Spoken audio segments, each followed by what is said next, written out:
Hi, I am Patty Willardsen with 3D Brows, and this is my husband, Jared Willardsen. He is the one that is actually the mastermind behind 3D Brows Academy. He's the one that actually answers all of your questions, deals with all of you guys on a daily basis, and he's the one that makes me sit in front of the camera and answer all these questions. So I thought, how fun would it be if I turned the tables and had him get in front of the camera for once? So we were sitting here, we're talking, and I was like, Jared, everything that you're asking me right now, he was asking me questions to put up on the website. I said, everything that you're asking me right now, we should be recording. This is great content for girls who are out there either just beginning in this industry or looking to get into this industry. These are all questions that I want everybody to see and to hear. And I just want it to be unscripted and raw, kind of like a podcast style. So that's what you guys are going to get today. An unedited, unscripted, raw, just Jared and I talking microblading. So. Sounds good to me. Here's Jared. Okay, so on a day-to-day basis, I talk to quite a few people that are either considering a career in microblading or looking to do it, whether it's a full-time or part-time, just got divorced and want to kind of have a little independence. Starting a new career is a really big thing. Mm-hmm. And not even starting a new career. Maybe they're an esthetician or cosmetologist. They're lash extension artists. They already have a clientele. They're looking for something to add on to their menu. This is a great option. But a really big one is girls that are looking to start a new career, right? Yeah. And so, it's looking to start a career, and it's really confusing for them because they'll go onto these Facebook groups or forums, and you got people from all over the country giving you their input, or my training was the best, or you can't do this in that state or that state.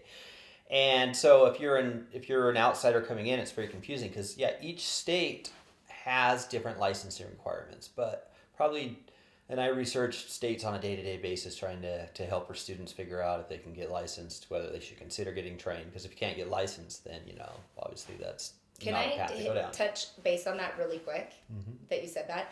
So some of the states that are really strict, two that come to my mind right off the bat are Colorado and Oregon. So I've trained a few girls that have come to me after their trainings in Oregon. I like that Oregon is trying to set their standards high. I do like that. Problem is that any school can be credited with them if they are willing to pay the price. So you can spend $150,000 a year with them, and you're now the school that they recommend. But when I watch how these girls are taught, it is so frightening to me that they're actually able to go out and work on people after the way they've been taught. I mean, we are retraining so many girls that have spent $10,000 on their training in Oregon or in Colorado because they don't actually go and look at the quality of the work or how the teacher is teaching in that school. They just care that you get a certain amount of hours, and they don't care how they teach you. Training, for example, like Colorado, we've got a student that she came to our school and then she was able to get licensed, but the state needed more. For her to get licensed, I think she spent $300 and got some permanent makeup I have heard license that too. online. And she was smart enough to realize, I'm only taking this class to get licensed. But the state requirement was, okay, we got to get trained from a facility in our state that they've approved. And so it's a cheap, quick, and easy way for the state to come up with a regulation because somebody with some special interest wanted to try and control it. But as I was saying, most states just require you to get a business license like any business, and that will fall under body art. Probably 90% of the states out there just require you to get a business license. You'll need to get your bloodborne pathogens. Do you need a business license if you're going to work for somebody, an already existing business? No, if you're going to work for somebody, then you'll just work under their license. But most students that I talk to are kind of wanting to set this up, and they think they're going to start doing it on the side, and a lot of times it becomes their full-time thing. Regardless, they've got to get a business license, and it would most likely be under body art. Some states have it under tattooing or permanent cosmetics. Okay, a lot of my students say, okay, once I have my business license, or let's just say that they've incorporated, that they're an LLC, or that they've incorporated their business, they say to me, do I still need to get permanent makeup insurance? My answer to that is yes, you do. It doesn't matter if you're an LLC corporation or just a sole proprietor. So, a lot of people kind of get caught up on that. That's something you can decide with your accountant down the road, like kind of what type of a business you're going to be established as for tax purposes. But the main thing is just getting a business license to charge clients, because you can't charge anyone unless you don't have a client. But and then getting your permanent makeup insurance, which is not a lot of money. It's not very inexpensive. There's a couple different insurance groups that we can recommend you guys. Some will require, don't worry about the hours you have. Some want to see that you have 100 hours. A general rule of thumb is what we've seen is the more hours and training experience you have, it's going to help you with your right, the policy you get, the price and the type of coverage. There's a lot of different companies out there. We're not sponsored, although I wish we were. This is not a plug for them. This is just who we use. We use Zem Insurance, and I think they're amazing. Yep. So that's a great permanent makeup one. There's some other ones. A lot of girls say, I'm a massage therapist. Will my insurance cover that? Call them and ask them. They may only cover facials or massage. They may not cover permanent makeup. So make sure that you call and ask, does permanent makeup fall under the umbrella of what my insurance is covering, right? Yeah. Going back to, with students trying to figure out if they can get licensed and whatnot, a lot of these departments, if you call to your city to ask about licensing and you say, oh, can I get the license for microblading? They're not going to know what you're talking about. So that's why I say, start off with body art, ask them what you need to get a body art license. If they don't know what that is, then say permanent cosmetics. But typically they'll know it. And in most places, to get that, it's your blood-borne pathogen certificate, which is online. It's like $20. It takes an hour or two, right? And then the next one would be them coming to your facility and making sure that it's OSHA compliant.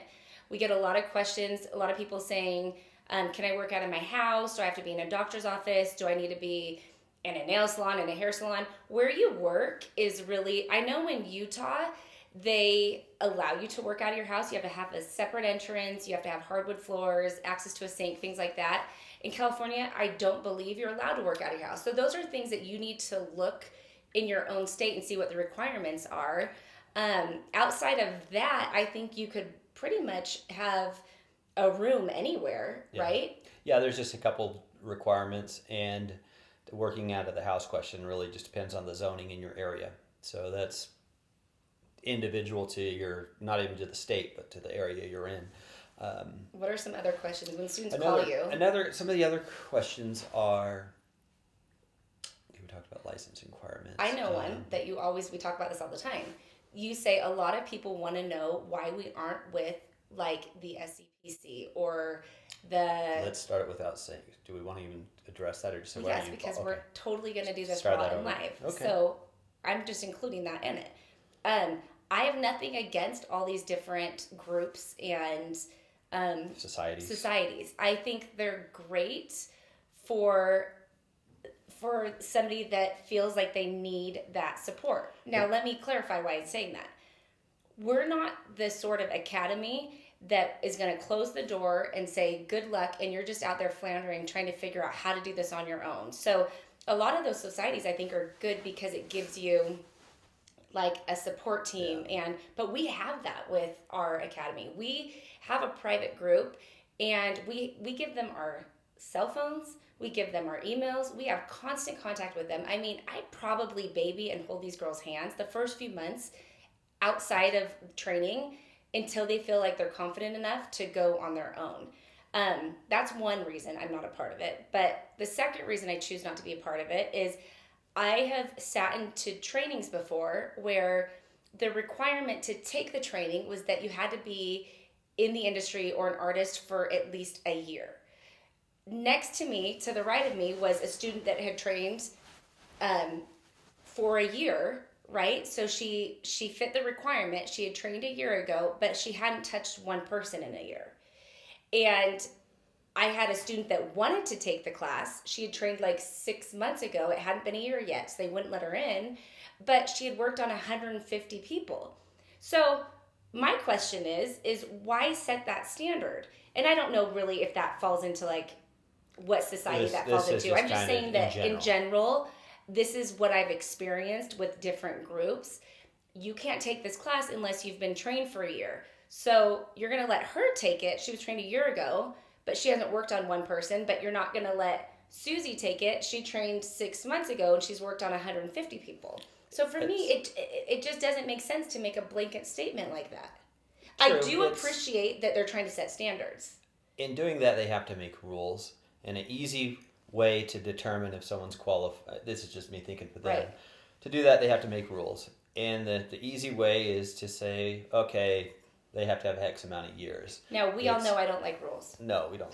So, we understand that. But I think a lot of these groups need to kind of get with the times and stop being lazy and just take 5 minutes and look at their work. We have a lot of students that want to come take some of more of the advanced courses. And we'll physically submit your work, send us your photos, let's see what you're doing. And then we'll kind of take 5 minutes and look to see what they're doing to see if they're even qualified, if we should be having a conversation of taking an advanced class. Because I get a lot of people, I'm a tattoo artist, or I've done soft tap, or whatever, but I want to start learning microblading hair strokes. Right. And so I'm not going to say you can't come to, maybe the you want refresher to check their course. quality first, make sure they're ready for it. Yeah.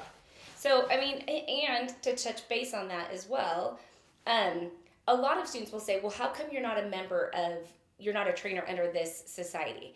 And Jared and I fought with that a lot, thinking like, okay, do we want to do it? Do we not want to do it? And I ultimately came to the decision that I don't want to have to pay somebody $500 a year just for a certificate saying I'm qualified when I know I'm qualified. So I like my work and my students' work to speak for itself, not necessarily a certificate saying I'm qualified to train for this group. And that being said as well, when you do that, you're then required to follow their ways of training. And we have such a solid, good training platform that we've put together. I don't want to stray from that. And I don't want somebody coming in and saying, well, you can't train for that on 2 days. It has to be 1 day, or you can't. Do you know what I mean? Like, so a lot of these places will say you need to take a 7-day course or a 6-day course. But in that 6 or 7 day course, they're training on 4 different techniques. We're spending 5 days on one technique. So I just, from a professional standpoint, I think it's more beneficial for you guys to learn one technique, master it, then when you're ready to learn something else, then you go take another class. But you don't take all 3 at one time. You don't spread yourself that thin. You're never gonna, it is literally impossible to learn all the information that's needed to be learned in 2 days. You just can't do it. How long do you think it takes most students to, let's say they come through our program? Okay, this is a great question. They come through our program, they get familiarized with it with the online training, they come for 5-day hands-on training. This is a great question with more than one answer, because I know where you're going with it. So, what is it? How long does it take till someone starts feeling good?